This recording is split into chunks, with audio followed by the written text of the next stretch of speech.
अस्सलाम वालेकुम viewers, welcome to my channel. कैसे हैं आप? उम्मीद करती हूँ कि अल्लाह के फजलो करम से ठीक होंगे। व्यूअर्स, जैसा कि आप जानते हैं कि दुनिया में कुछ दिनों बाद एक सूरज ग्रहण लगने जा रहा है। मैं इस सूरज ग्रहण की एहतियातें और इससे मुंसलिक कुछ बातें डिस्कस करना चाह रही हूँ।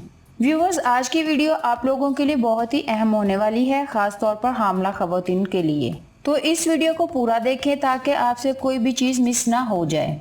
माहिरीन के मुताबिक आप सूरज ग्रहण के दौरान भरपूर कोशिश करें कि कमरों की हद तक महदूद रहें, क्योंकि सूरज ग्रहण के दौरान अल्ट्रावायलेट शुआएं बड़ी शिद्दत के साथ जमीन पर गिरती हैं और इनकी शिद्दत नॉर्मल दिनों के मुकाबले में 100% ज्यादा होती है और ये इंसानी आंख और जिल्द से कांटेक्ट में आने पर इसे शदीद नुकसान पहुंचा सकती हैं। इसलिए आप अगर घर से बाहर जाना भी चाहते हैं तो अल्ट्रावायलेट ग्लासेस को जरूर इस्तेमाल करें और खास तौर पर बच्चों को इस दौरानिये में खुली जगह पर हरगिज ना जाने दें। हामला खवातीन भी सूरज ग्रहण के दौरान कुछ एहतियातें इख्तियार कर सकती हैं, जिनमें तेजदार आले का इस्तेमाल कुछ देर के लिए तर्क कर दें। बाकी घर के काम हस्बे मामूल सर अंजाम दे सकती हैं। हामला खवातीन और बच्चों को फीड करवाने वाली माएँ पानी का इस्तेमाल बढ़ा दें।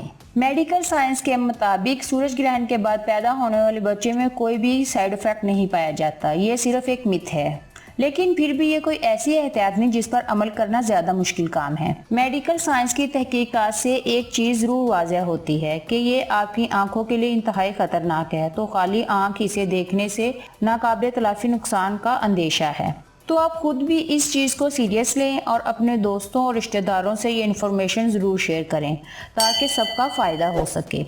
उम्मीद है आपको इस वीडियो से कोई नई इन्फॉर्मेशन मिली होगी, तो इस वीडियो को लाइक करना मत भूलिएगा और मेरे चैनल को भी सब्सक्राइब कर लें ताकि आप इस तरह की मजीद मालूमाती वीडियो से फ़ायदा उठा सकें। तो फिर हाजिर होंगे अगली वीडियो के साथ। अल्लाह हाफिज़।